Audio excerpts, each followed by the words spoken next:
Hi there, in this video I want to show you how you can add a new language keyboard in the Windows 10. For do that, just here click on the start and then here click on the settings, and after that here click on the time and language,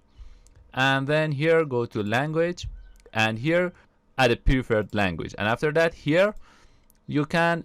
type that language that you want here, or here find that language, another language that you want.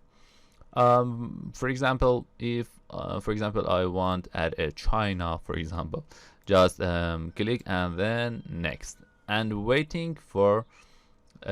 installing that package, and then here click on the set install, and you should waiting for installing this language. Okay, now you can see language pack is installed, and here when you click on this you can change it from English to, for example, this Chinese or another language that you added.